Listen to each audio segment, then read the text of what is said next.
ॐ पूर्णमदः पूर्णमिदं पूर्णात् पूर्णमुदच्यते पूर्णस्य पूर्णमादाय पूर्णमेवावशिष्यते। ॐ शान्ति शान्ति शान्तिः। Hari Om. So, just want to tell you that today's passage is much, much smaller, but it's a little difficult passage. And over the past 2 days, I've been discussing with Anmol to really understand this passage because it brings us to another concept. It brings us to the concept of the transcendent, who is beyond the Satchit Ananda plane. And many terms here were not fully self-explanatory. And I hope whatever we say to you, I don't know whether Anmol has joined, but I've been discussing this small short passage with Anmol for the last 2 days to get clarity on this.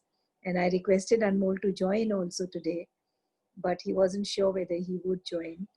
So whatever I'm saying today has a lot of inputs from Anmol as well. And He's on mute and invisible. Anmol is there. Acha, he's there? Yeah, I can see his name propped Okay. up. Okay. He prefers to remain silent. It's okay. He'll join in when he has to correct me or to add on. Anmol, hi Anmol. Let me see. Yeah, there he is. But okay, thanks for being there, Anmol. Please correct me wherever I'm wrong. I'll be happy to be corrected. And please add in wherever you feel something is being left out.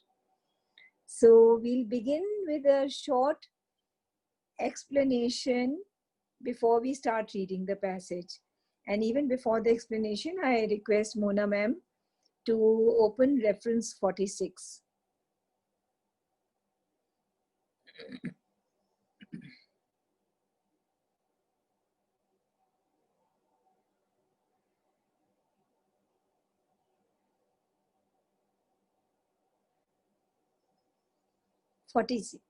Yeah.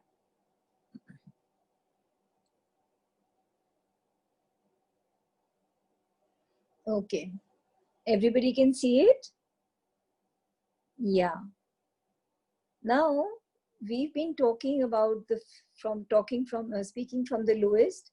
There is the inconscient, where there was not even matter. Then the physical plane, the vital plane, the mental plane, and then the different levels of mind, then the overmind plane, and then comes the golden lid, and then the supermind plane or the plane of Surya, after which there was the Ananda plane, the Chit plane, and the Sat plane. Now, this passage tells us about that which is transcendent. And let me explain to you. 1 minute. So, Sat, Chit, Ananda, and Surya, or supermind, that we've been referring to all this while, are planes of consciousness. But there is beyond these planes of consciousness the transcendent Lord himself. You know, we've always been talking about the individual, the cosmic, and the transcendent. Now, this is the transcendent Lord himself, he who is beyond all these planes, who has become these planes. And that Lord is the Purusha, or the Purushottama that Sri Krishna speaks of in the Bhagavad Gita. He is the one existent that we are going to be talking about today. The Sat Purusha, the Chit Purusha, the Ananda Purusha. It is the Sat Purusha, the Chit Purusha, the Ananda Purusha who have become the respective planes, the Sat plane, the Chit plane, and the Ananda plane. So the 7 principles that we have studied till now, and I repeat, the 7 planes that we have studied till now are the planes of his manifestation. But he who manifests in these is beyond. He is beyond them. He is Ekam Eva Advitya, the one without the second.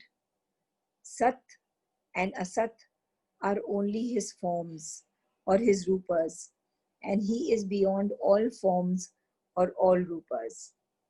Here we can even take the reference, the verse, second verse of Sri Aurobindo Upanishad, the Upanishad that has been seen, heard and penned by Sri Aurobindo.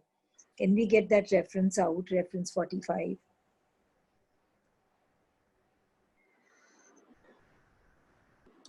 Yes. Sa eva parat paraha purushaha trikalatita sakala bhuvanatita sakala bhuvana pravishtaha sadatito sadatitah sanmayah chinmayah anandamayah nadyantah sanatano bhagavan. That alone is the transcendent being. That alone is the transcendent being, the Purusha, the one existent, beyond all the 3 times, the past, the present, and the future, beyond all the worlds, penetrating all the worlds, beyond being. We used to always say Sat Chit Anand planes are the being plane. He who is, he is beyond the being. He is beyond non-being, all being, all consciousness, all bliss, without beginning and end, the eternal divine. So that is the one existent that we are going to read about today. So I think she's left out something. Yeah. Here there is a beautiful example that there was Sri Ramakrishna Paramhans who used to worship the Divine Mother, and we all know that, to worship Durga, Kali, and he was in palpable contact with her. Always he could speak to her and she would answer to him.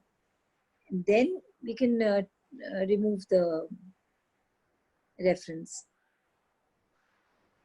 So he was in contact with the Devi, Mother, Shakti, Durga, Kali, and she was in contact with him, and he could speak to her and she would answer him. Once he met Guru Totapuri, who told him that he would like to take him to the experience of Nirvikalpa Samadhi. Now Sri Ramakrishna would not do anything without talking to the mother. And he said, I have to ask the Divine Mother myself. He went and asked her, and she said, yes, go ahead. So he came back to Guru Totapuri and he said, I'm ready to go into the experience of Nirvikalpa Samadhi. Guru Totapuri took a shard of glass and made a cut in his Agya Chakra. And as he started going into the Nirvikalpa Samadhi, on the border, he faced the Divine Mother in the form of Durga or Kali. And in Sri Ramakrishna's account, he says that he slayed the form of that Ma Kali who he was worshipping to reach the experience of Nirvikalpa Samadhi. He slayed the form of Ma Kali. Why? Normally they say, because Ma Kali, Ma Durga wanted him to go beyond all form. So she came in on the way of his going into the formless, into the Nirvikalpa Samadhi. And he says he slew her. So the form was only a kind of a symbol of all the forms of life. And she said that if you want to go to Nirvikalpa Samadhi, you have to even let go of the form of Ma Durga, of the form of Ma Kali. And normally they say that one cannot come back into this existence, into this world, into this body, after getting the experience of Nirvikalpa Samadhi. But Sri Ramakrishna came back. And when I asked Anmol why, how, he said he had lots of other things to do. So he still had to guide Swami Vivekananda and many other things. Even the mother, and this has again been quoted by Anmol, the mother said on 14th March 1970 that now one does not need to leave the earth to experience the highest. The highest can be experienced in this embodied form, Ihaiva. And yes, in fact, there is a reference, we can come to reference 42 once, Mona. What was the date when mother said this, Anjali? 14th March 1970. 14th. And Anmol has all these on the tips of his hands. Yeah. Yes, these dates, everything he has on the tips of his fingers. Yeah. He is Anmol. Anmol, reference 42. So when we're talking about breaking the form and going into the Nirvikalp, Sri Aurobindo in Savitri says, unweave the stars and into silence pass. Just look at the poetry. He says, unweave the stars and into silence pass. It's just a reference. I thought I could bring this reference forward. Then we come to reference 47 and 48. This is from Gita, verse chapter 15, verses 4 and 5 hona tha na? 3 and 4. Yes, 3 and 4.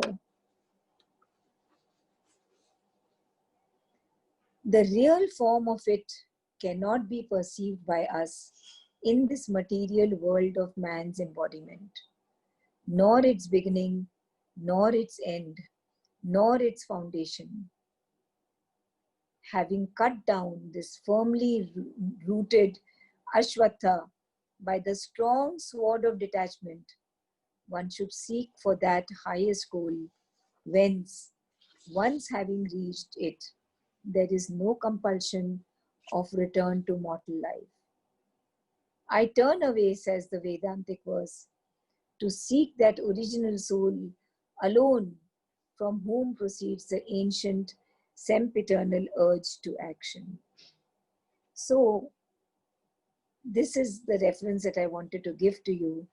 We can come back just for a moment to reference 46. That beyond the Sat Chit Ananda planes, there is the Purusha, the one existent, the transcendental of transcendentals. Who is the Sat Purusha, the Chit Purusha, and the Ananda Purusha? And it is the Sat Purusha which creates the Sat plane, which becomes the Sat plane. It is the Chit Purusha who becomes the Chit plane, and it is the Ananda Purusha who becomes the Ananda plane. And all these three Purushas are actually the one Purusha, or what Sri Krishna calls in the Bhagavad Gita, the Purushottama, the Uttama Purusha. That's it. Now we can come back to our reading. Yes. So you all have that book, right? It's page 72.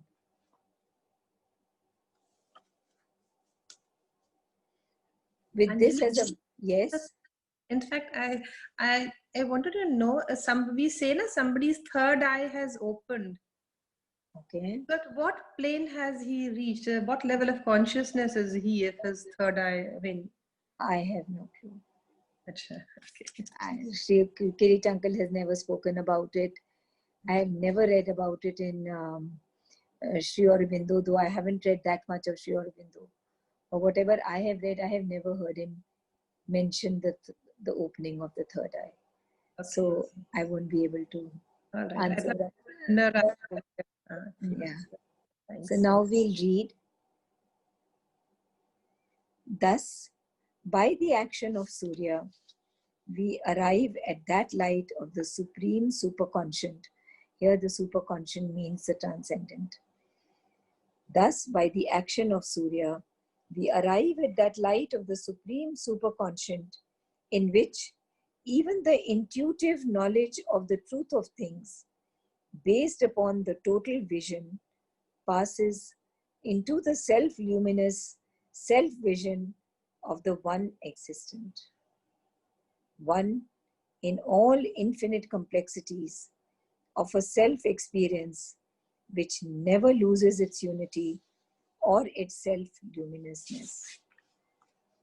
So, by the action of Supermind or Surya, we reach at that direct vision of the Supreme Purusha, what we are talking of, the Purusha, the Purushottama, the superconscient, the one existent, where even the intuitive knowledge and the direct perception of the truth, which was based upon the totality, we kept saying that one light, one intuition, rays of intuition, which finally one day the lid may be broken, the Hiranmaya Patra, and the full light may come.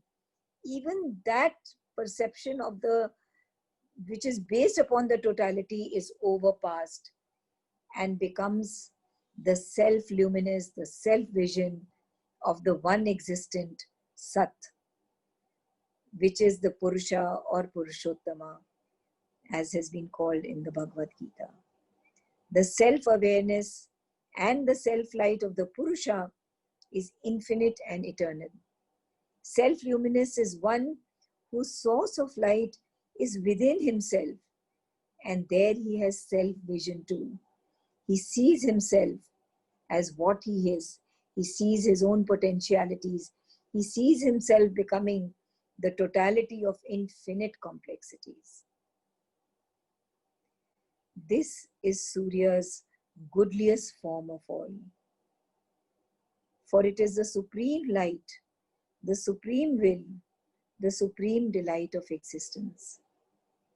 This is the Lord, the Purusha, the self-conscient being, the one existent.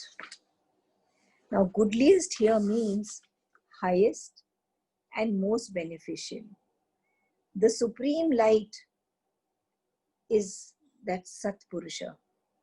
The supreme will mentioned here is Chit Purusha. And the supreme delight of existence is Ananda Purusha. And these are the Purusha himself. Surya, in its goodliest form, allows itself and its own intuitive knowledge to be superseded by a still higher and more luminous self-vision and self-experience. This is the Lord, the Purusha, the self-conscient being. So that which goes beyond the Surya, beyond the Satchidananda planes, is itself the Lord, the Purusha, the self-conscious being. Yo Savaso Purusha, Sohamasmi. Yo Savaso Purusha, Sohamasmi. When we have this vision, there is the integral self-knowledge, the perfect seeing, expressed in the great cry of the Upanishad, Soham, the Purusha, there and there, he am I. When we have this vision, then we get the integral self-awareness, which is based on a perfect self-perception. Then spontaneously, we express our own identity with the Supreme. We express our own identity with the one existent. And the identification in us cries out, Soham, I am he. I am all the others also, who too are he. That is the cry that comes out of the realized human. The Lord manifests himself in the movements and inhabits many forms, but it is one who inhabits all. The Supreme Being, the one existent, the Purusha, acquires many forms, inhabits them. He acquires those forms, he enters into the forms, and he involves himself in their interactions. But in all this action of manifestation, the Supreme remains the one united being, the one existent, the Purusha. This self-conscious being, this real I, whom the mental being individualized in the form is aware of as his true self, it is he.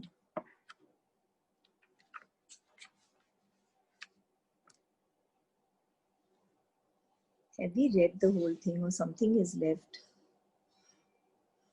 One more sentence. Yeah, 1 minute. Last minute notes. That is what happens. I can't find this. It's page It is 7. Yeah, I found it. This self-conscious being, this real I, whom the mental being individualized in the form is aware of as his true self, it is he, the person with whom we identify ourselves and regard in our mental consciousness, as a separate being or as our true self, is actually he taking cognizance of himself as a finite self. So when we are in our mental self and we are taking cognizance, and I'm saying, I am Anjali, she is Sarita, he is Anmol, then who is it who's taking cognizance? Even then it is he. It is he who is taking cognizance of himself as a finite self, because the unenlightened mental being cannot identify itself with him. But when the seer reaches that stage of enlightenment, as he has reached in verse 16, he starts identifying himself with the Purusha. And then who is identifying himself with the Purusha? Then also it is the same Purusha within us, the Antaratman, which is identifying itself as the Purusha. And he says the Purusha there and there, he am I. So in this sentence, actually, Sri Aurobindo speaks of the mental consciousness of such an enlightened stage that the mental being also becomes aware of his true identity as being that Antaratman. Then the self-conscious being says that I am that, the Antaratman, I am that, the Purusha, and they are all one. I'll come back to the text. It is the all, and it is that which transcends the all. This perfect, this Purusha, who inhabits us, has become the all. This Purusha who inhabits us, who is the Purusha, the transcendent, is one. And he has become the all, he has become the cosmic. And this one who has become the all also transcends the all. This is the subject matter of today. I'm sure there will be a lot of questions, and that's it. Today's passage was very, very short and sweet.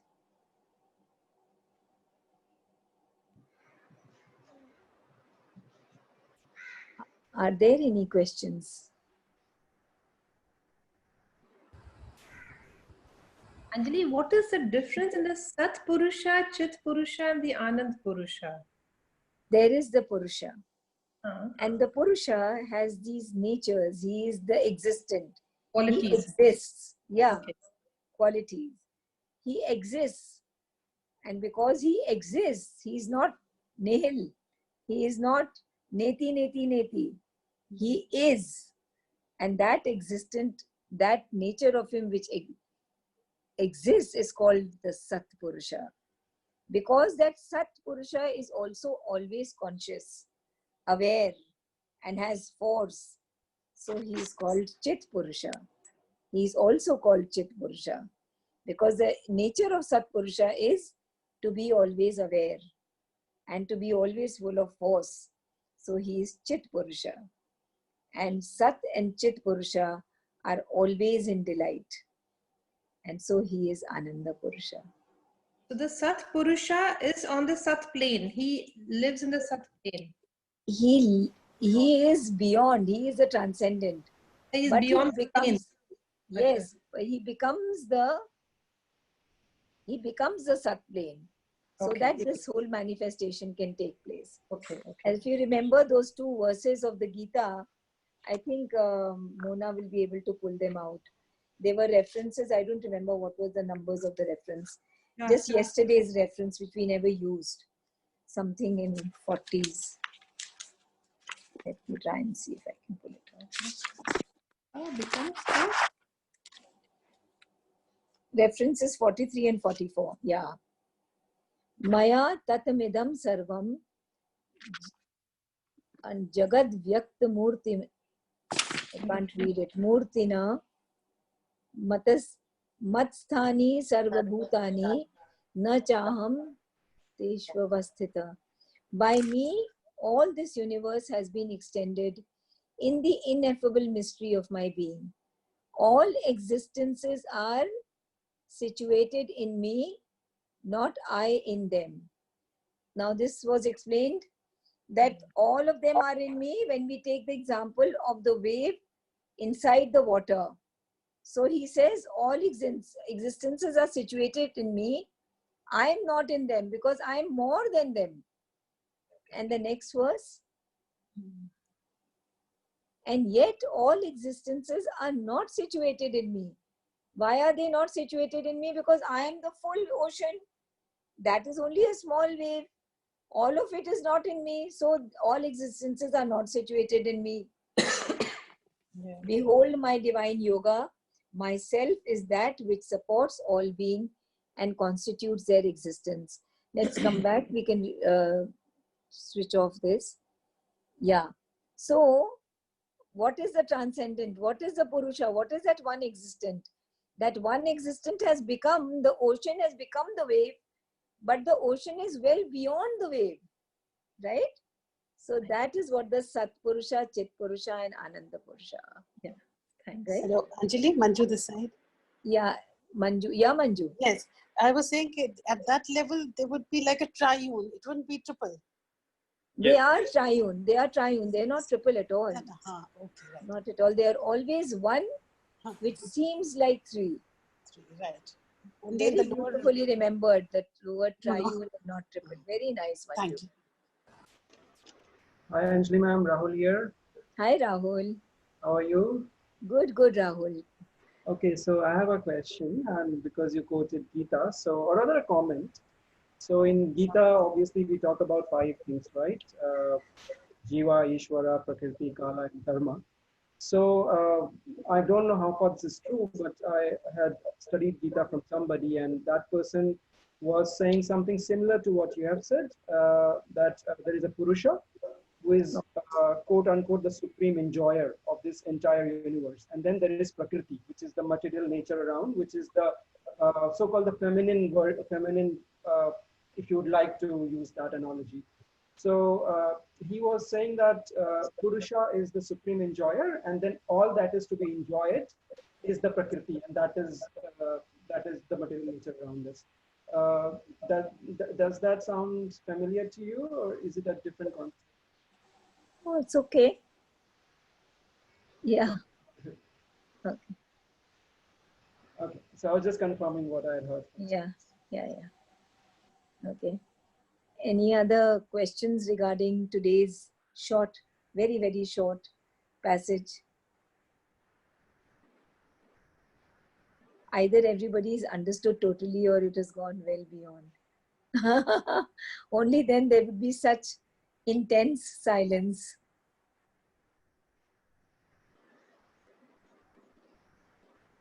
Okay. Anmol, we'd like to hear something from you. Yeah, I like that smile. No, yeah, actually, one thing you could add there that what you call the planes, it is called loka, right? Yeah. And Sanskrit, there's a Sanskrit dhatu called lok, which means avalokan usi se aata hai. So you could say that all the lokas are the self look of the Purushottama. It is the when he's seeing himself. हाँ. The lokas are nothing else except the self look of the Purushottama. Very This beautiful. is coming again and again to me. जब वो the reference you were showing ना, जिसमें सारे planes बने हुए थे, तो all that which we are seeing, the हाँ. looking at, the English word look, very similar. So all that is the self look of the Purushottama. How beautiful is that? So you mean that these planes are lokas and they are the self look of the Purusha himself. When he looks at himself, Yes. he sees the Sat plane. And when he looks at himself, he sees the Chit plane. All these are simultaneously the look of it. It's not like he's seeing them. It's not like one at a time. Yeah. His consciousness is not successive or linear like the mental consciousness. His consciousness is simultaneous. Very beautiful. Very beautiful. What a lovely way to, it's just another way of looking at it. Very nice. Yeah, And tell us something more. Anmol, our passage is finished too fast today. what Sarita was asking regarding the Sat Purusha, Chit Purusha, etc. Please. Actually, I mean, the term that I have read in Sri Aurobindo's works is usually Sat Purusha with a hyphen in between. And see now, the word Sat means existence. Okay. So when we say Purusha and when we say the one existent, so that is the Sat Purusha. So normally we don't use the words Chit Purusha or Ananda Purusha. I mean, if you want, we can. But अगर खाली उस पुरुष के आगे कोई और word लगाना होता है तो हम सत लगाते हैं to emphasize the fact that he is the only existent. So that's one thing. But these are the planes. This is the Sat plane, this is the Chit plane, this is the Ananda plane. But the term that is used for that is the Sat Purusha. That's why you say Om Tat Sat. You know, Om, that alone is like that. Tat Sat. Yeah. That alone is. Yeah. So now you carry on today's discussion. No. We are grateful to you for being here. नहीं, So नहीं, now you tell us something more ये तो मेरे अपने फायदे के लिए आया हूँ. regarding the 15th and 16th verse, or regarding 1 to the 16th verse, or regarding the 17th, 18th verse. Tell us some more. नहीं. The Surya is always the symbol of the supermind. Huh. Is always the sun is always the symbol of the supermind. Those who are familiar with Sri Aurobindo's terminology. Huh. So, yeah. And when he says this is Surya's goodliest form of all. So, I mean, all these godheads, na, Surya, Agni, Vayu, etc., these are all just the different faces of the divine. Okay. They are different faces of when we see the Vishwarupa. So we see there is one Surya and there is one Agni like this, whatever. So here are different faces of the divine. But when he says the goodliest form of this means that this Surya goes back into its original, the one divine. And what would be the form of that? I mean, I can't imagine. The goodliest means it must be something, how to?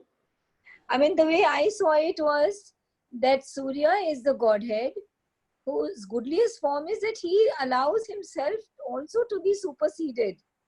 And he allows himself to be superseded because he too is a form of the divine only. But even the Surya is superseded when we look at Sat, Chit, Ananda. Yes. That's the way I saw the goodliest form to be. And yeah. Mother has a vision in the agenda where she says that I saw a form of the Supreme even more wonderful than the form in the Gita. She says this. Wow. Yeah. She saw a form. She didn't. Words ye nahi the. She said, I saw, I mean, obviously she saw something. Form only you can see. If you say the word see, that means you are seeing a form. So that's when she was, before coming here permanently on 24th April. But I don't know कि group में कितने लोग जो हैं, they are familiar with, you know, Sri Aurobindo Mother in that detail. So not so much in detail. Yeah, that's why. But you can tell us about.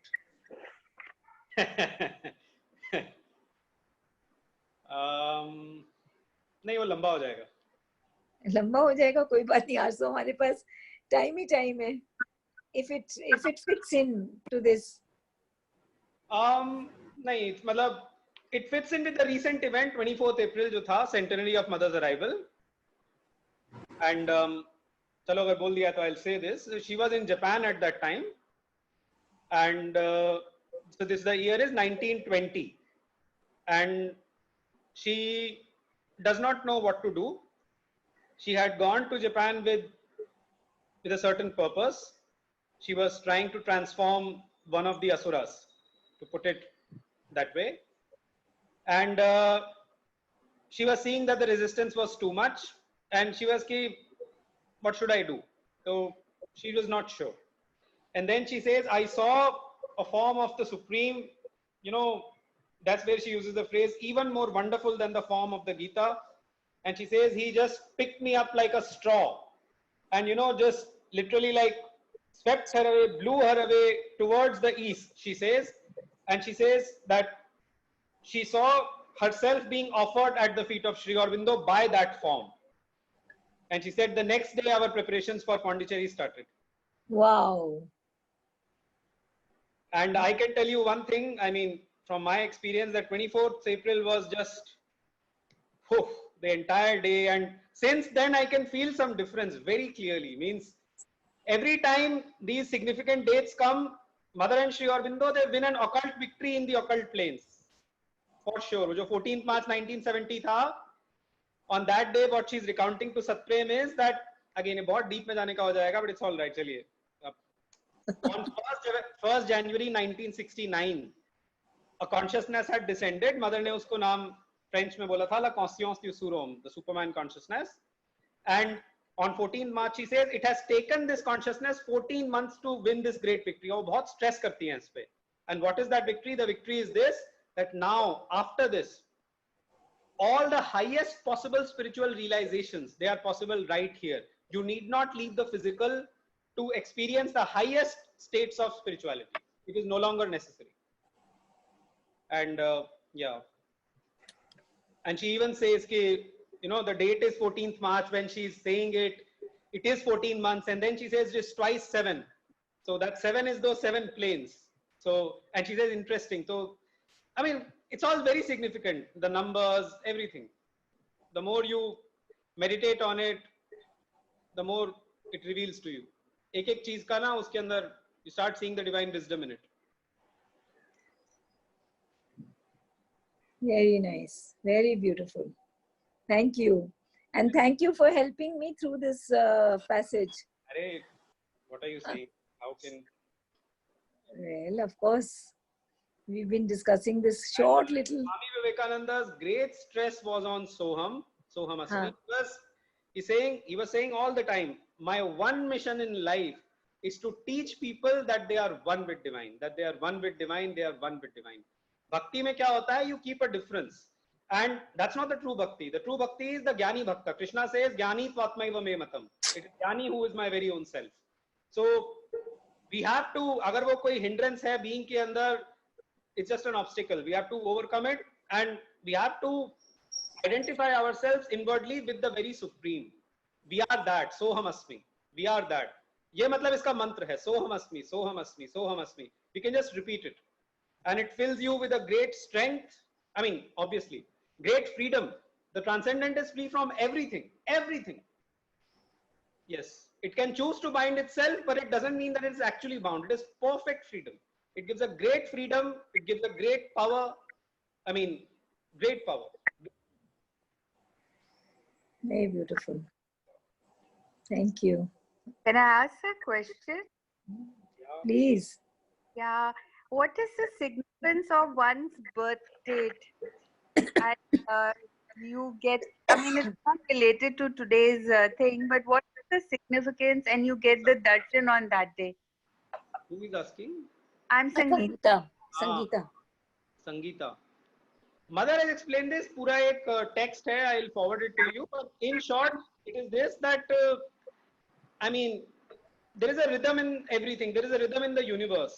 So you are more receptive to the divine forces on your birthday because of that universal rhythm, to put it simply. And when you do any spiritual thing, meditation, sadhana, whatever, the fruits will be 1,000 times more. जो receptivity, mother says it is the day the divine is given to you, तुम्हारा दिन है. It's like this. And she says कि उस दिन में we can progress as much as we cannot even progress in many births. मतलब it's like open door. So make a leap, she says on that day. I'll share the text with Anjali ji. She can share with you. I was just looking for that. I can share with you on my WhatsApp. I was just looking for that with significance of birthday. I found it. Whatever I have, I'll send it across. And whatever you have, you too send it across. I'm sending it on the Isha Upanishad group. Thank Yeah. you. It's a day that you make immense progress, and it's a day that's really should be used in keeping silence. The birthday parties and all the celebrations can be done 2 days previous or 2 days later. It really doesn't matter. That is that one day that we have a tryst with the divine and with nobody else. That's the way a birthday should really be spent, with the divine. Because बाकी सब time तो friends और parties के लिए है ही ना. At least that very special day when we can take that leap forward should be utilized for its right purpose. Very good question, Sangeeta. Thank you. Thank you so much. Thank you. And more you remain there, huh? If there are other questions. Anjali, this is Renu. Yeah, hi Renu. Hi, can I mean, I do not know, Anmolji just mentioned twice 7.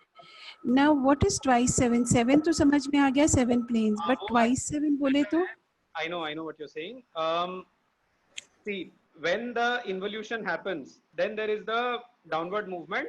At that time, ये मुझे भी perfectly clear नहीं है. Anjali ji and I have also discussed, but the clarity which we have is that when the involution happens, then there is this descent in 7 steps, and when the evolution happens, then there is this ascent in 7 steps. Beyond this, I can't say. Maybe the twice 7 is that only the 7 steps of involution and then the 7 steps of evolution. Yeah. When we finally again become not only his nature but become him. And realize our identity with him. And what is significant is the Thank you. 7, not so much the twice. Twice, ठीक है, you understand the involution and evolution, but the important thing is the 7 part, the 7 principles. Here really is a subject of constant meditation. What is the 7 principles? Right. Can you say that, Anjali, the 7 steps? I know you repeated it many times, but since we have time, okay. So the 7 steps of involution, what Anmol means is when the divine started hiding himself and becoming other than himself, then he goes through a process of hiding himself and becoming lesser than himself, and he goes through these 7 planes that we've talked about till he becomes the inconscient, where there is not even the stir of matter. There is not even the quiver of matter, because there is no matter. It is because he has become completely unaware, so to say. And when he became the inconscient and he looked at himself and he said, okay, so I become the inconscient. And then he put himself, or Agni we may say, himself in his pure form. Now he had become Annasya Chittam, other than himself in the inconscient. But his pure self, he entered in his pure self into the inconscient. And that is the Agni principle. And it is this Agni principle that kept on doing the baking inside the inconscient till from the inconscient emerged matter. And so again, there were these 7 planes through which we have to go till we finally become means identify ourselves with the Purusha. So we are now living in 3 planes, that is matter, life and mind. Thank you. Right now we are living in the physical, vital and mental. But there are 4 more planes through which we have to go through till we finally realize that Soham Asmi. I am that. And who am I? I am that Purusha, that transcendent Purusha, the Purusha who goes beyond the Sat plane and the Chit plane and the Ananda plane, that one existent who Sri Krishna called the Purushottama in the Gita. So these are the 7 planes through which we have to evolve and evolve and evolve till we will finally identify ourselves with who we really are. Soham, Soham, Soham Asmi. Right? Thank you. Thank you. Thank you. Hello, ma'am. Rahul here. Yeah, hi Rahul. So I have a question. Yes, So yes. Soham Asmi is the ultimate goal or ultimate plane that you can be in. So Yes. is it a one-way street that you always are evolving, or you can also what you're calling involution? You can also at any point falter and go back in your journey because of whatever reasons. So the process of involution has already happened, Rahul. And we were at one moment in the earlier stages, we were the inconscient where there was not even matter. That was the whole process of involution from the Purusha who is completely aware, who is existent, who is conscious, and who is Ananda, became the inconscient.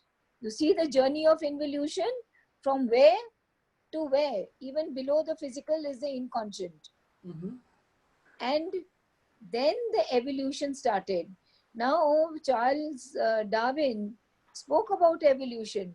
But when he spoke about evolution, he spoke about the physical evolution, he spoke about the vital evolution, he spoke about the mental evolution, but he missed the main point.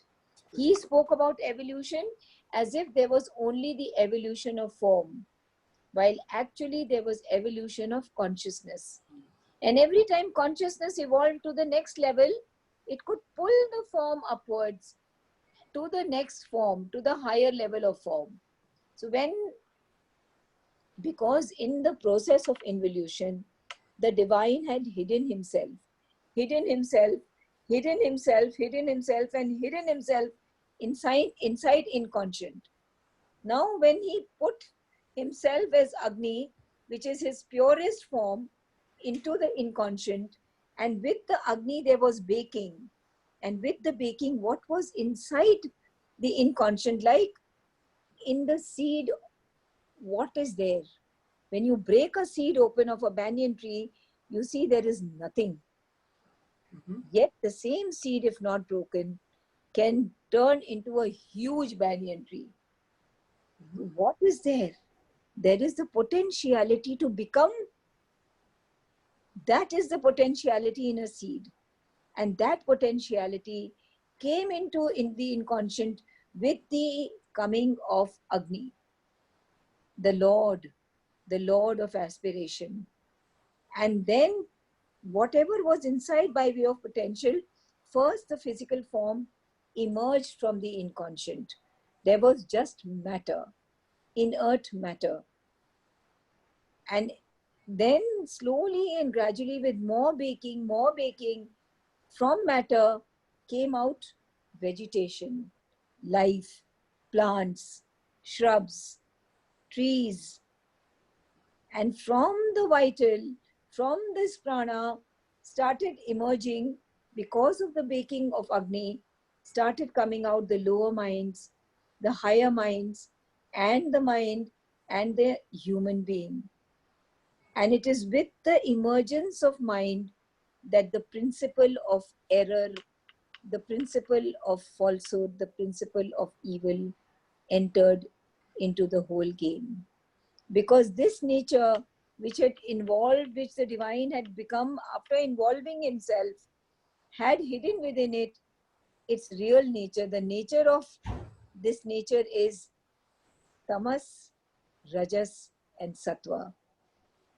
And these 3 combined formed us with the nature, and we became the mind. And there was a law. The law was that until the outer being does not invite Agni, does not call out to Agni, does not invoke Agni, Agni will remain silent and sleep inside. It is only when the outer being will invite Agni that Agni will come forward and help us to bake and to grow further and further. And what was coming out, what was evolving, was all that was already hidden inside. as a potentiality.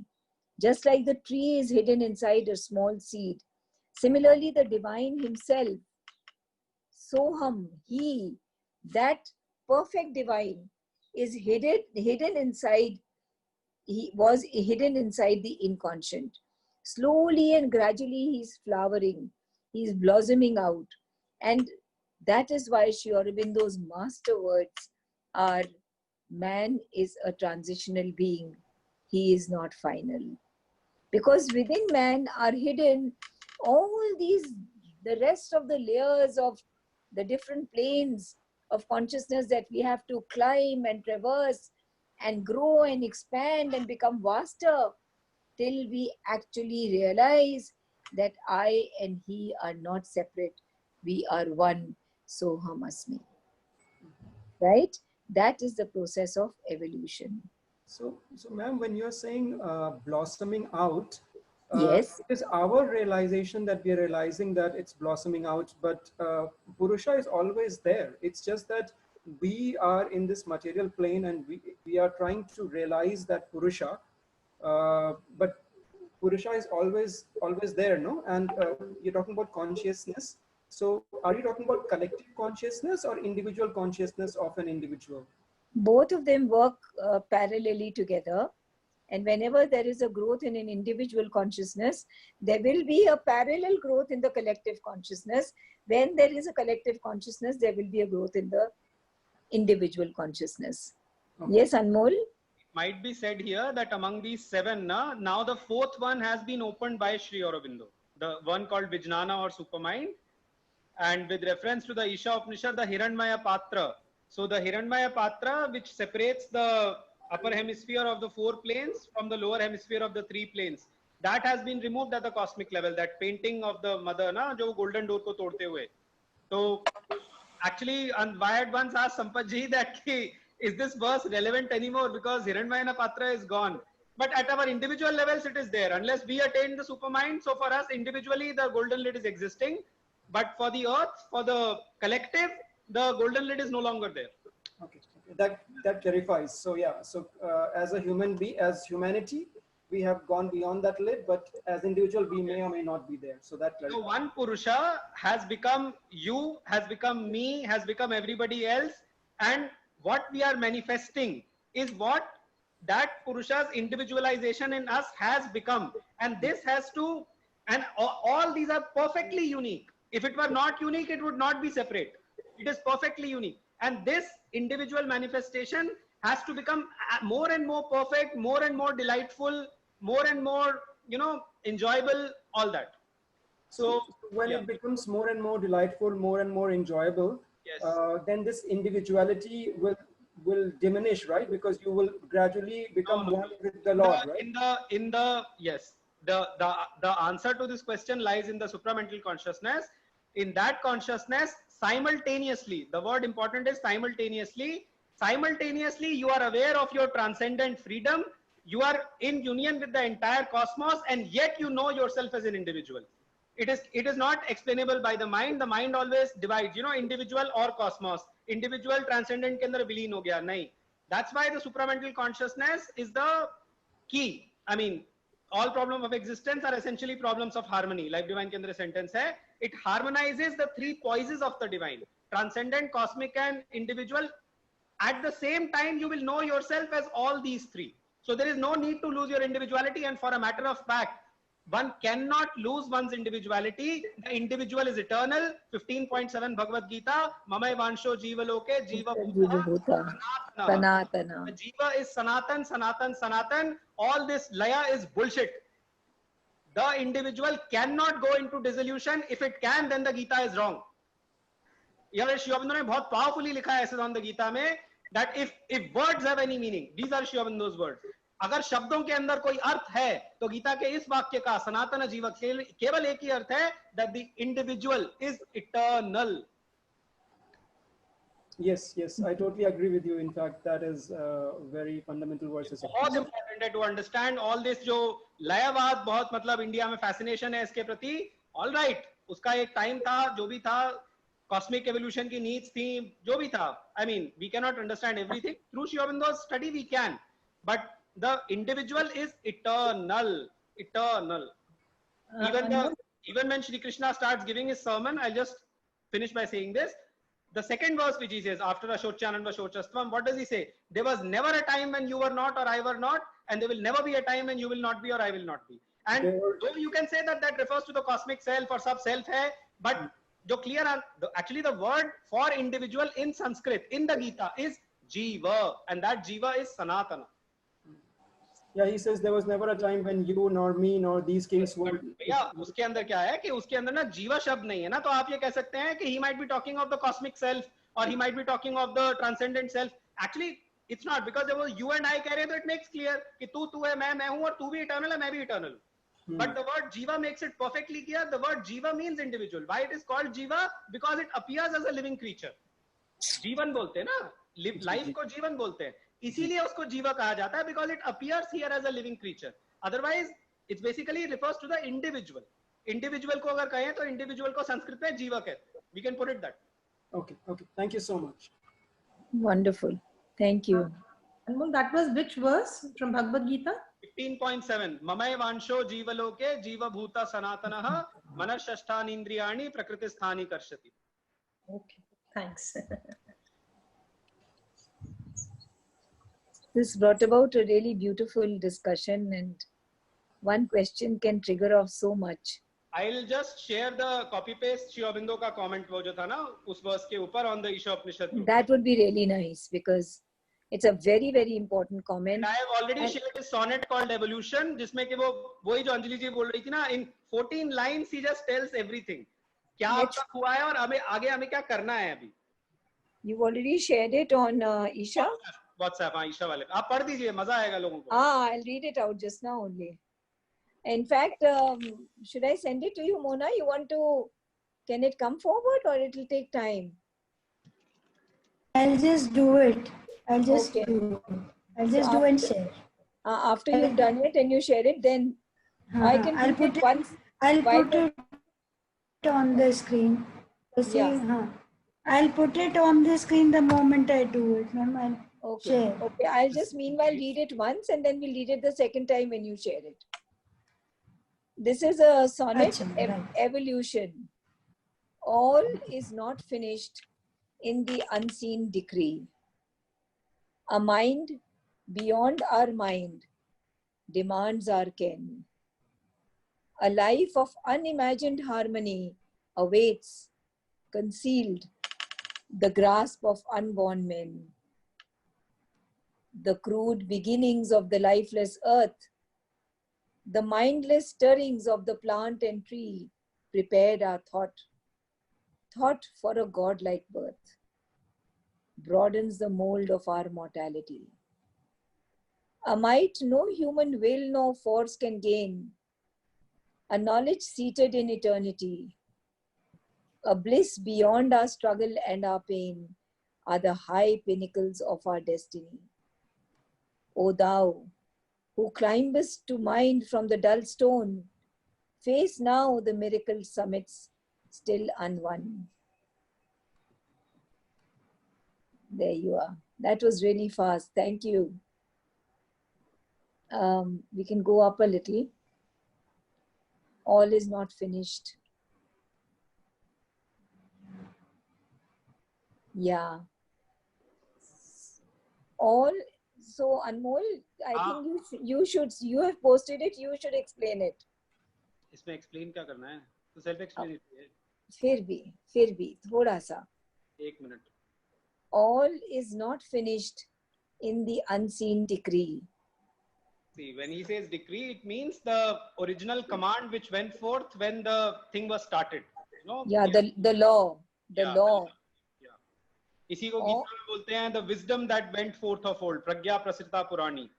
Yeah, what went forth in the process of involution was the law. When the manifestation began, basically. Yes, when manifestation, but it is not, the work is not finished. No. All is not finished in the unseen decree. A mind beyond our mind demands our ken. A life of unimagined harmony awaits, concealed the grasp of unborn men. When he's saying unborn men, maybe he's referring to the future race. Yes. Yes. And it could all, yes, that's what he's referring to. A And mind beyond otherwise, essentially, we are all unborn. I mean, the Gita says we are that which is unborn, we are that which is never going to die. Najayate mriyate va kadachit. Ajah, unborn ke liye bolte hain. Yeah. A mind beyond our mind demands our ken.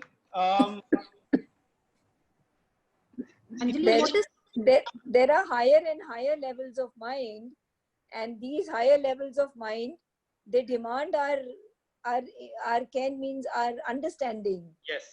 Our understanding is from our understanding, the mind demands that we are able to see beyond our limitation, the limited mind that we have. A life of unimagined harmony. In the vital being, what is most important to establish is harmony, love, sweetness. And that unimagined harmony is what life is demanding from us. And it also awaits concealed the grasp of unborn men.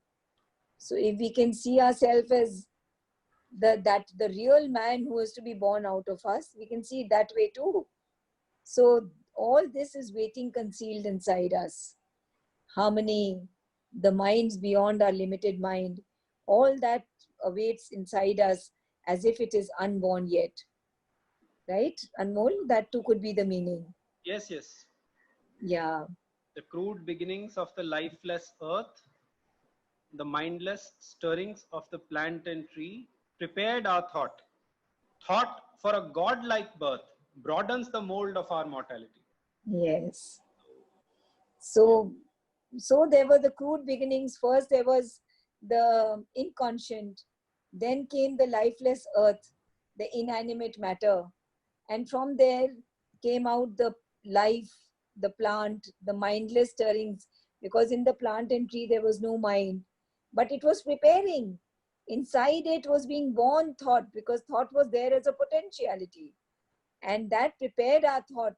And then the thought came out, the smaller minds, the larger minds, the higher minds, and then came out man. Thought for a godlike birth broadens the mold of our mortality. A might no human will nor force can gain, a knowledge seated in eternity, a bliss beyond our struggle and our pain, are the high pinnacles of our destiny. Go ahead, Anmol.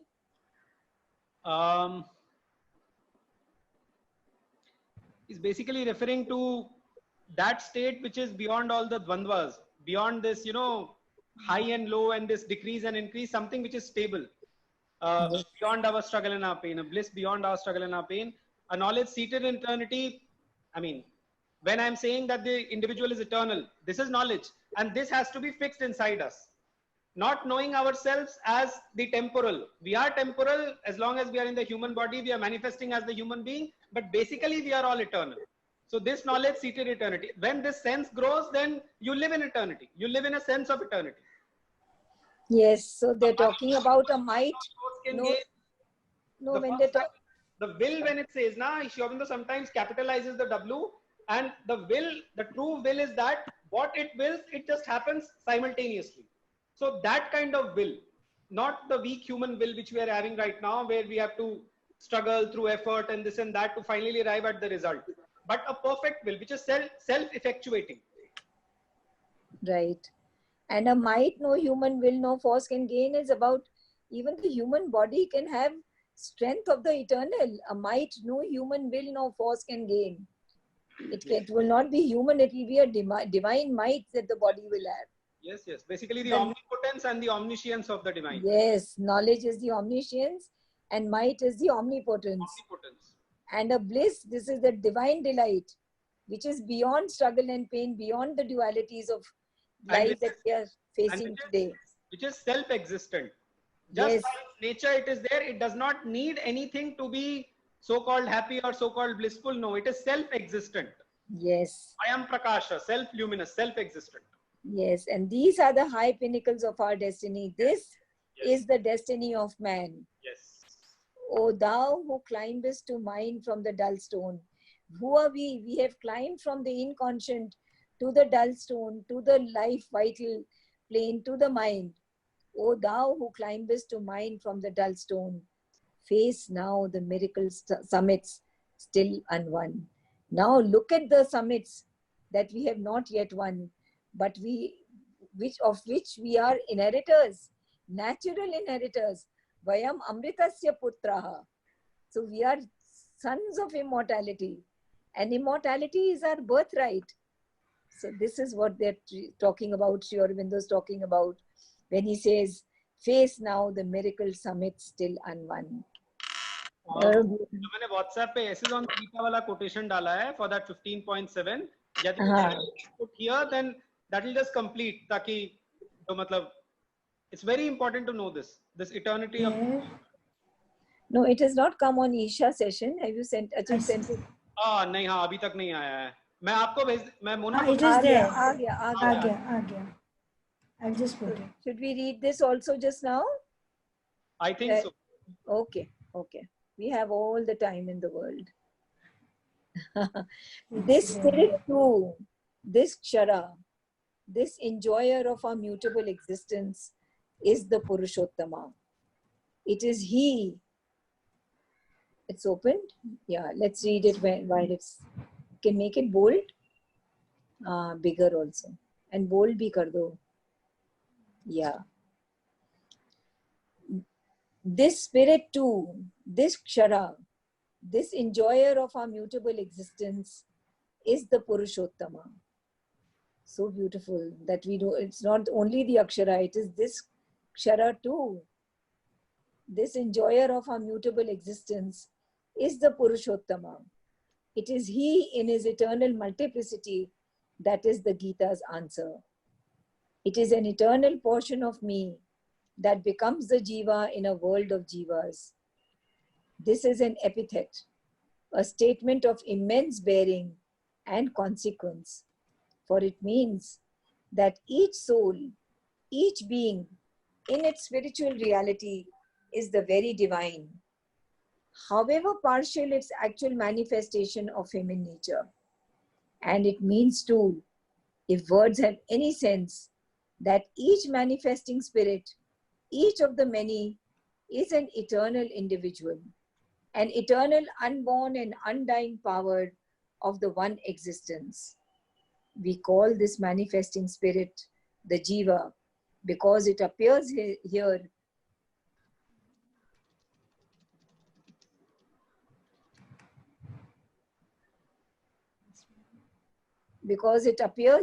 as if a living creature in a world of living creatures. And we speak of the spirit in man as the human soul and think of it in terms of humanity only. But in truth, it is something greater than its present appearance and not bound to its humanity. It was a lesser manifestation than the human in its past. It can become something much greater than mental man in its future. What a beautiful passage. Everybody can read it. And if you have any questions regarding this passage, this will clarify many things. We can bring it down a little so the And for this, I mean, just the half of the verse of the Gita can be memorized. Mamai Vansho, Jiva Loke, Jiva Bhutaha. We'll say it after you. Mamai Ansho, Mamaev Ansho, Jiva Loke, Jiva Loke, Jiva Bhutaha, Jiva Bhutaha, Sanatanaha. Sanatanaha. Mamaev Ansho, Jiva Loke, Jiva Loke, Jiva Jiva Bhuta, Sanatanaha. Sanatanaha. Mamaev Ansho, Jiva Loke, Jiva Bhutaha, Sanatanaha. Jiva Bhutaha or Jiva Bhutaha? Jiva Bhuta, ta ke baad visarg hai, so it is Jiva Bhuta. Jiva Bhuta. Mamaev Ansho, Jiva Bhuta. Mamai Vansho, Jiva Loke. Sorry, Mamaev Ansho, Jiva Loke, Jiva Bhuta, Sanatana. So, if anybody has any questions regarding this passage, if you want it to be read again, we will read it again. If you want to read it in silence and then come up with a question, as you wish. Anjali, Yes. this in the I've actually opened the message of the Gita. यहाँ पे this portion starts only from an eternal portion of me that becomes a jiva. The first 3 lines are not there in this. तो फिर ये कहाँ से लिए ये first 3 ये lines? essays on the Gita से लिया है. हाँ, essays on the Gita से. अच्छा ये essays on the Gita से लिए हैं. Okay. Yeah. Message of the Gita has not taken the full of essays on the Gita. Anil Baran Roy has chosen some passages and put them across. मैंने पहला line इसलिए डाला है because वो जो eternal multiplicity है ना, that phrase was necessary. Okay, eternal multiplicity. Yeah, okay. And ये जो अभी you read the evolution, इसमें what was the third one? Might is omnipotent, knowledge is omniscient, and bliss is? No, bliss is not like that. The third word which is used in the omni sequence is omnipresence, right? Okay. But वो वैसे नहीं है. It is in the आप जो बोल रही हैं वो सच्चिदानंद है. सत भी नहीं आएगा. फिर वो eternity आ जाता है. मतलब that existence which will always be permanent existence. So don't take it in that way. Oh, अच्छा. आप जो कह रही हैं ना omniscience and omnipotence, they are two sides of the one thing called Chit, which is not just Chit, which is Chit Shakti. Oh, okay. Yeah. Yes. Okay. Right. Yeah. Thanks. Nice. Very nice. So everybody's clear on this passage? We remove the passage from here. Would everybody like to read it again? Beautiful. Beautiful. Okay, we can remove the passage. Anjali, when you made us do this passage, you made us mark it as a very important passage. I've marked a thing. And you said that in this it explains who am I and why did I get bound. Yeah, because this is what I have written in this here. This is a very, very important passage of the Gita. And Mother says that the root cause of all fear is the fear of death, which is basically the fear of non-existence. That just goes for a toss. There was never a time when I was not. There is never going to be a time when I will not be. I am eternal. That's it. Finished. All fear is gone immediately. Finished. Just so easy to finish, huh? Okay. So, friends, is there any other question or is there any other sonnet that you would like to read with this? You can pull out one more sonnet. I had a question. Yes, Yogesh. You know, the path of evolving to Vigyan being the goal. We talked about how you have to synthesize Vidya and Avidya. That's the one path to do it.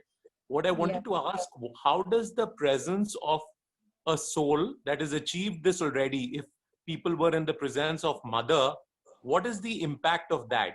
How does that impact the evolution of aspirants who have the privilege of having a presence of a powerful soul that has already reached the plane of Vijnana? If you could just throw some light on that. Anmol, go ahead. If you were in Mother's presence, when people would go to her room, so she would look into their eyes and she will penetrate like a laser all the layers that are obstructing the psychic being and the outer being, and she will pull out the psychic being to the surface. So basically, after meeting her, you will return with the consciousness of eternity because the psychic has it.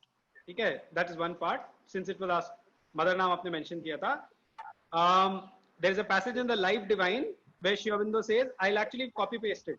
He says, just as the animal reproduces itself in animal bodies, similarly, the realized soul reproduces itself in realized souls, like that. I'll copy paste it, my exact passage hai wo. Because, and it has a, what should I say, cascading effect. I actually don't remember it by heart. Because it is very important, because all of us as part of the Quest family, see the path of synthesizing both Vidya and Avidya, all of these paths are work in progress for all of us. But look at the, you know, this is like a divine grace if you have the privilege of having such presence of souls around us. And I think that is something that we should also aspire as a path.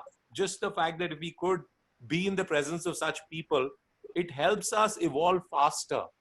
And I think if I'm surprised, why is that? Like at the end of the day, the goal is the same, to evolve. So why shouldn't there be other such paths explored? One is obviously to synthesize, but that is not easy because our patterns are calcified in some which way. So that was, I get the answer that it is a huge, it's literally like a grace to be in the presence of such people, right? Read that text from the Life Divine. I have pasted it on the Isha Upanishad WhatsApp group. The divine soul reproduces itself in similar liberated souls as the animal reproduces itself in similar bodies. Therefore, whenever even a single soul is liberated, there is a tendency to an extension and even to an outburst of the same divine self-consciousness in other individual souls of our terrestrial humanity, and who knows, perhaps even beyond the terrestrial consciousness. Where shall we fix the limit of that extension? And then it goes on. I copied till the end of the para, क्योंकि बुद्ध का example दिया है उसमें. So, is it altogether a legend? Yeah. Which says of the Buddha that as he stood on the threshold of nirvana, of the non-being, his soul turned back and took the vow never to make the irrevocable crossing, so long as there was a single being upon earth, undelivered from the knot of the suffering, from the bondage of the ego. So the Buddha decided that he would not step into nirvana until there was even one soul left in the bondage of ego. Even Swami Vivekananda, much nearer to our times, yes, he said that it may be that I shall choose to cast off this body like a disused garment, but I shall not cease to exist. I shall continue to inspire men till each soul realizes that he is one with God. Yes. Yes. Beautiful. And Yogesh, when you say that people who are very blessed to be in the presence, that those presences are still there. All we need to do is aspire for them.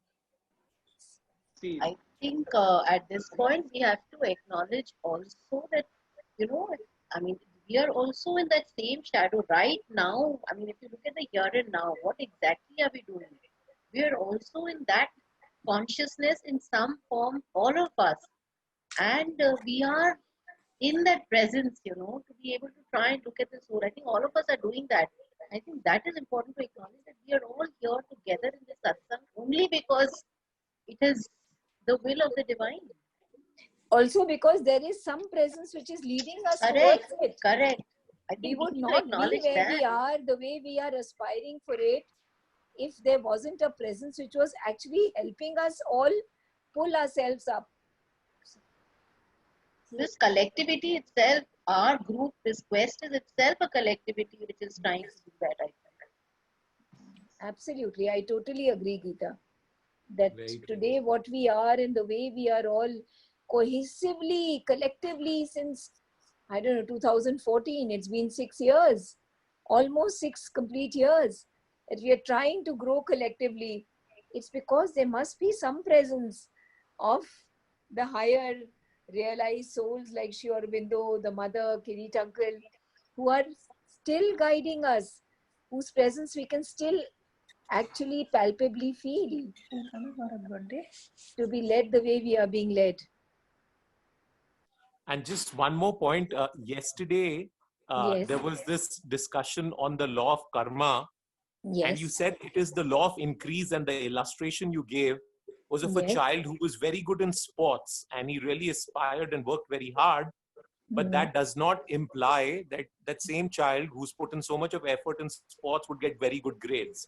And Yes. that was therefore a law of increase. So if we are more focused on spirituality and aspiring, it will pull us and it will open up more events to open this facet to develop within us. But Absolutely. with the same spirit, if you think of other students, we've also seen in our classes, there are students who not only excel in sports, but they excel in studies also. So would that not imply that you can use the law of karma as a law of increase, not only to focus on spirituality, but on enjoyment as well? If you could Of throw some course. light of how do you bring that dimension, because it always seems to be that the path of aspirants is loaded with difficulties and issues and challenges, which is fine, but I'm sure, I mean, you have multiplicity of oneness in some which, how can that not be also Understood. available to us? Why does it Yeah. have to be very difficult? So the law of karma, as we said, could be called the law of increase. And we said that if a student is working hard in sports, then it doesn't mean that he will get good marks in his academics also. But if he's working hard on his academics and on his sports, he will get more and more opportunities to enhance his education and his sports together, because he's putting in his force in both the things.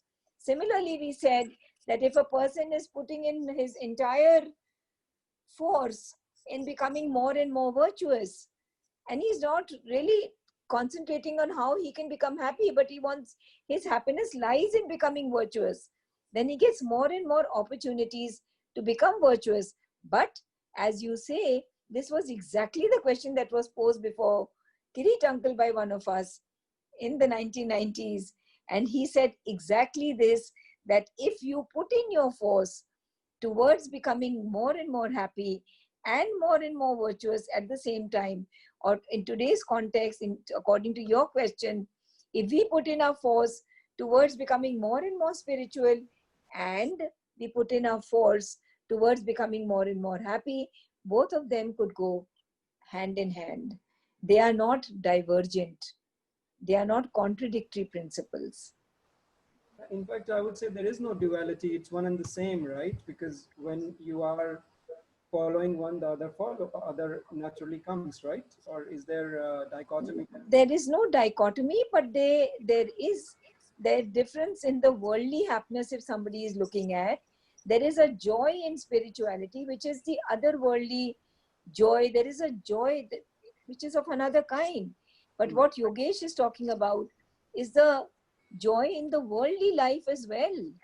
And even that can be pursued in the right manner, in the vidhi, with the right vidhi, not with the wrong vidhi. And both can be pursued simultaneously if it is done according to the vidhi, the right manner. Thank you. Thank you. We have done evolution 2 just now. Can we do evolution 1? I am not that familiar with that sonnet actually. So it would be inappropriate to share it. I can copy paste, but I am not familiar with it. Even I have read Evolution 2 only many times. Okay. I don't remember reading Evolution 1. Because I had it in front of me, so I was okay. But you were mentioning we'll do these sonnets after we finish the Isha Upanishad. Yeah, with a little gap. Yeah, sure. But we'll definitely do the sonnets, because it'll give us a very poetic relief from something that we've gone so deep into. Yeah. The writer of the Isha Upanishad, I think, is Yajnavalkya. Yes, Yagyavalkya. Yeah, so Sri Aurobindo has made the comment that he was one of the greatest rishis ever. He reached the Ananda plane. I mean, wow, the Ananda plane. So my friends were asking, has anybody reached? I said, none that I know of. Now you've just answered the question that he reached the Ananda plane.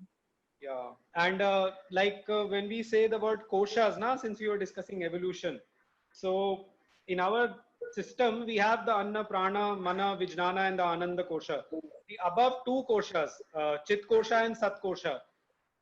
I mean, the record of yoga, what I have read, that record entry maybe 1918 or so. Tab tak to nahi hua tha. So Sri Aurobindo says the phrase that he uses is unformed nimbuses or something. वो बोलते हैं, they're cloudy, वो hazy है. जो आगे के दो शीत है ना, वो डेवलप नहीं हुए हैं. तो so far organized तरीके से only till the Ananda kosha has been developed, and it's very few rishis who have been able to reach the Ananda plane itself. Yajnavalkya. I am sure Sri Aurobindo had reached it also. So yeah. So the Isha Upanishad, coming from such a man, one can imagine what. And Sri Aurobindo, I mean, this is a small book, jo Isha wala hai, but jo unka pura volume hai, it's like 600 pages, and he's written 9 or 10 commentaries on it. Incomplete, complete, sab mila karke. So Mother wrote the entire Isha Upanishad in her own hand in Devanagari. Wow. Yes. And in fact, Isha Upanishad wala jo volume hai CWSA ka, uske towards the end, there is 2 or 3 which is called Live Divine Draft A, Live Divine Draft B. So in a sense, जो Life Divine उन्होंने लिखी थी बाद में, his major book, उसका जो base है, that is the Isha Upanishad. Oh, okay. The base of Life Divine is the Isha Upanishad. Yes, it is Tena Tyaktena Bhunjita. I mean, when you say base, I thought that that's the first commentary he wrote, which triggered off the Life Divine. नहीं. ईशा उपनिषद की commentary करते करते उसका जो title दिया है, it is Life Divine Draft A, Life Divine Draft B, and I think there are 2 drafts. So yeah, it's like an expansion of that. It's wrong to say that Life Divine is a commentary on the Isha Upanishad. No, there are many other things in that, but he began that exercise also sometime in 1912 or 13. Okay. So anybody else? Any other comment or question? Nothing from you, Nisha, today? Nisha, are you there? Yeah, I'm there, Anjali. Okay. No, I just one question, one clarification I had, which you've clarified many times, but above the Sat plane is the Purusha, or is the Sat plane the final plane? No. After the Sat plane is the Purusha. Yeah. Is the Purusha. And that is what we talked about today, the one existent. Yeah. The Purusha. That's all. Yeah, I just wanted to clarify that. Yeah. And he has become these planes. Yeah. But when we say up, it does not mean कि वो 7वें के ऊपर 8वां है. He's beyond. Yeah. That I get. Yes. Yeah, we can't call it the 8th plane. It's No. not a plane. No, it's not a plane. It's just Not a beyond. plane, yeah. And Sri Aurobindo explains it also in this way, that just as there is a cosmic consciousness which supports the individual and yet is beyond it, similarly there is a transcendent consciousness which supports the cosmic and the individual but is beyond both of them. Right.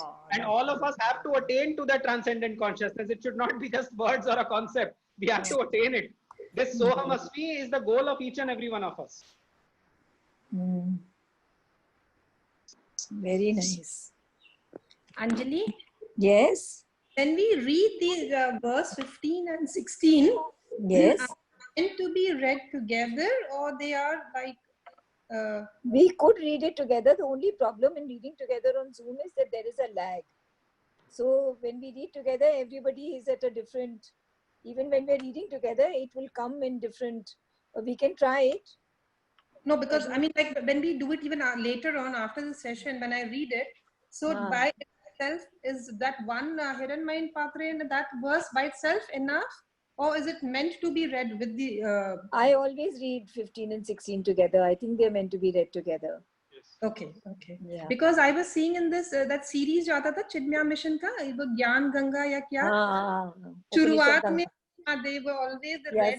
Not always. Sometimes they would take this mantra. Sometimes they would take Samgachatvam. They are actually both of them. It's a वो दो मंत्र जो हैं combinedly it is an invocation to Surya. In the 15th verse also ना second line में जब गए तत्वम Pushan. So this pushan is the aspect of Surya as the nourisher. And then again the word comes pushan in the 16th verse. So it is an invocation to the Surya. ये deity को invocation है, तो it cannot be separated. It should not be separated. Yeah, it should be together. Okay, thanks. Yeah. Thanks. So if there aren't any more questions, we can end the session today. Although none of us want to end the session ever, but it's we can end with our mantra and the chanting of the mantra and a minute of silence. Renu, no questions, no? No, I'm too overwhelmed. I mean, I feel that I've lost such a lot has to be covered. You haven't lost anything, you've gained a lot. Yeah, I've gained. That's why I know कि मैंने कितना अभी तक नहीं किया है, कितना जानना है. मैंने, I feel like breaking my. I mean, it's joy, it's sadness, it's everything together. I mean, I do not know how to describe it. It's too good. I've just wasted my time. That's it. No. Whenever is the right time, it always happens then. So don't worry about it. Yeah, I suppose so. That's the way to look at it. But I have to really, really put in a lot. It's just falling. I mean, लगता है कि बस और करना है, अभी और समझना है, अभी और है. It's that. Yes, we have our whole life ahead of us. Lots of our life is left to cover a lot of journey. We've just seen the steps and we can see the Yeah. steps in front of us. Now we have to start climbing, right? Right. Yeah. Right. Thank Yeah. you so much. Oof, it's like it's And just too good. This COVID has been a it's an Ashirvad. I think it's really bliss. I think it that way. Really. Just one question here before we wrap up. Anmol brought this beautiful point that life is eternal. This fear that we'll finish. The wrap up is the fact that our consciousness of our existing story of this birth possibly gets erased. So at what stage does the awareness of the past births and the past births all come together because we are eternal? Does the Vigyan plane give you that? It is said that when the person reaches enlightenment, then ये मैंने सुना है कहीं पे, I should not say it is said. You get the knowledge of all the previous lives. I have seen some YouTube videos जहाँ पे कुछ yogis बोल रहे हैं कि I have seen this past life, that past life, that past life. Mother had memories of many past lives. Is that what you're asking or something else? Yeah, I'm asking specifically the Vigyan plane because it is timeless.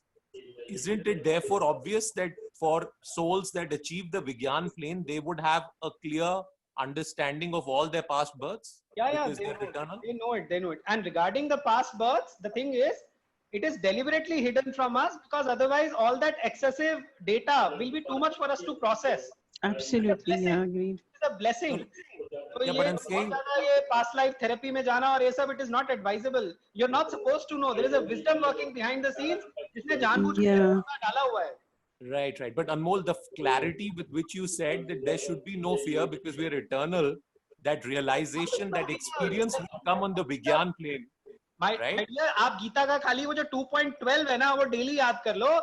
There was never a time when I was not. There will never be a time when I will not be. That's it. Right. 2.12. 2.12. Natvevaham jatu nasam sarve vayam.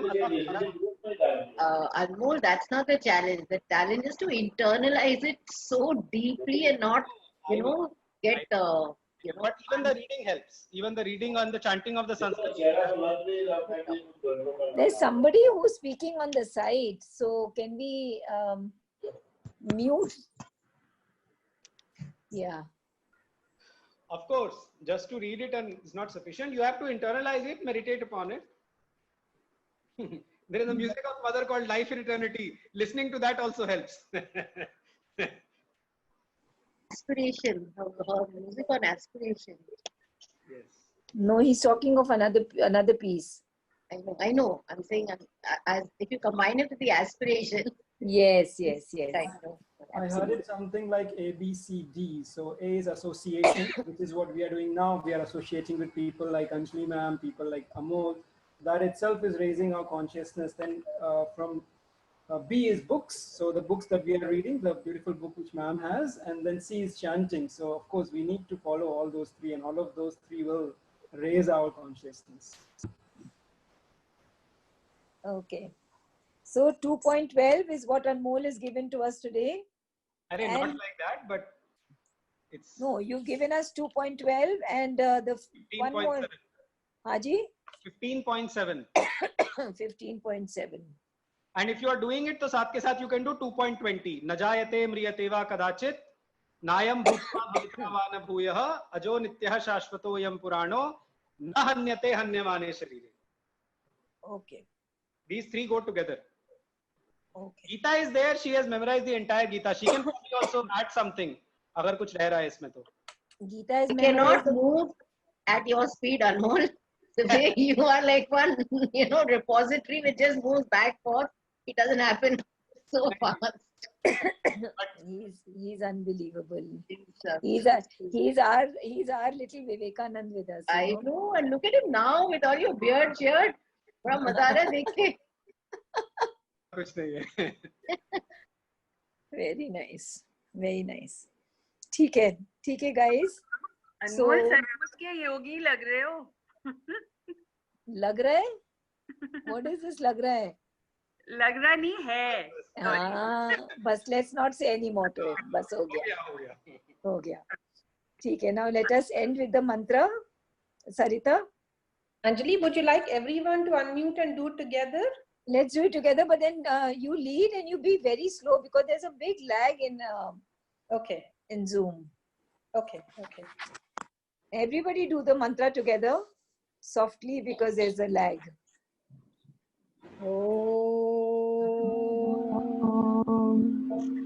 Purnamada Purnamidam Purnat Purnamudachyate Purnasya Purnamadaya Purnameva Vashishyate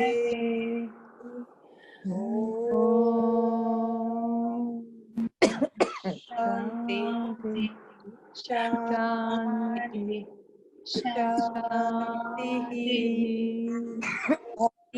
Hari Om